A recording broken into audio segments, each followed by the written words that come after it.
ترکی آخرکار مان گیا ہے اور اب سویڈن کے نیٹو کا رکن بننے کی راہ آسان ہو گئی ہے۔ ترکیہ کی پارلیمنٹ میں قرارداد پاس ہو گئی ہے جس میں 287 ممبران پارلیمنٹ نے سویڈن کے نیٹو کے رکن بننے کے حق میں ووٹ کیا ہے۔ صرف 55 ممبران کے ووٹ اس کے خلاف آئے اور اس طرح اب سویڈن بھی نیٹو کا رکن بن سکتا ہے، لیکن ایک ملک کی رضامندی ابھی باقی ہے۔ آپ کو یاد ہوگا پچھلے دنوں سویڈن اور ترکیہ میں بہت زیادہ لفظی جنگ ہوئی تھی، لڑائی ہوئی تھی۔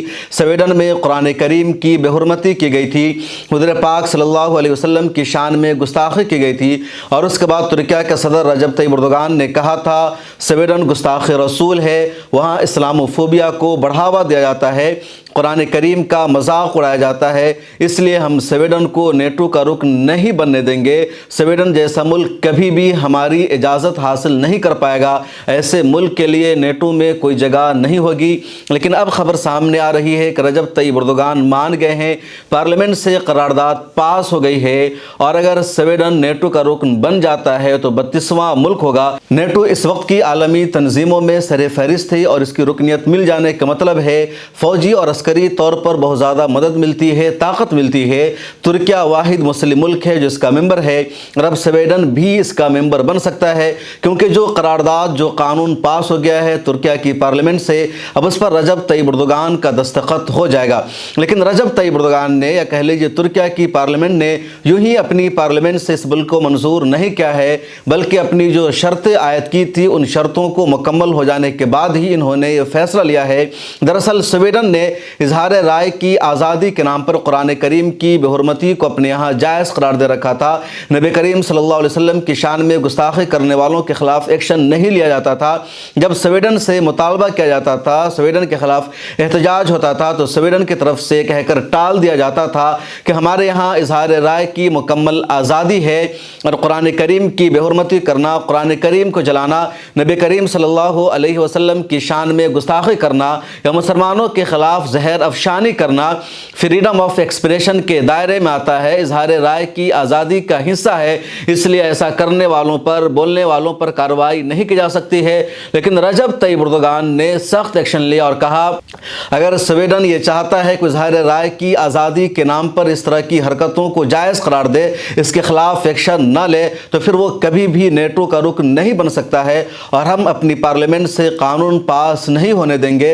اس کے بعد سویڈن کو جھکنا پڑا۔ پچھلے مہینے خبر آئی تھی کہ سویڈن کی پارلیمنٹ نے ایک قانون منظور کیا ہے جس کے تحت اظہار رائے کی آزادی کو محدود کیا گیا ہے۔ قانون طے کیا گیا ہے کہ اگر کسی مذہب کے جذبات کو ٹھیس پہنچایا جائے گا، قرآن کریم کی شان میں گستاخی کی جائے گی، اس کی بے حرمتی کی جائے گی، مسلمانوں کے پروفیٹ محمد صلی اللہ علیہ وسلم اور ان کی مقدس شخصیات کے حوالے سے اگر غلط جملے کہے جائیں گے تو اس پر جرم ہوگا، سزا ہوگی، جیل جانا ہوگا۔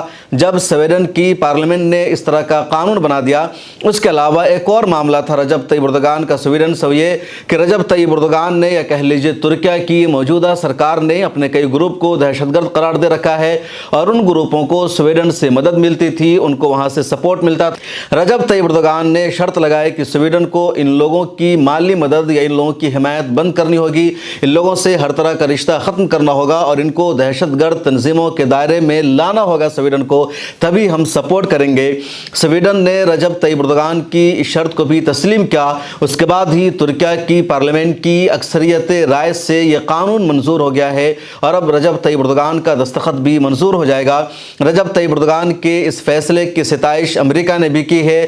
وائٹ ہاؤس کے مشیر سلوان کا بھی بیان سامنے آیا ہے جس میں انہوں نے کہا کہ ترکیہ نے بہتر قدم اٹھایا ہے، ترکیہ کے استقدام کی ہم تائید کرتے ہیں، اور امید ہے کہ ترکیہ عالمی مفاد میں ہمارے ساتھ مل کر کام کرے گا۔ پچھلے دنوں جب ترکیہ نے انکار کر دیا تھا، سویڈن کو سخت جواب دیا تھا، تب امریکہ نے سخت ناراضگی کا اظہار کیا تھا۔ امریکہ نے رجب طیب اردوغان کو دھمکی تک دے دی تھی، لیکن رجب طیب اردوغان نے کہا تھا ہم دھمکیوں سے ڈرنے والے نہیں ہیں۔ لیکن اب ایک اور ملک کی رضامندی ضروری ہے سویڈن کے لیے، وہ ہنگری ہے۔ اگر ہنگری بھی راضی ہو گیا سویڈن کے نیٹو کا رکن بننے پر، تو پھر سویڈن نیٹو کا رکن بن جائے گا۔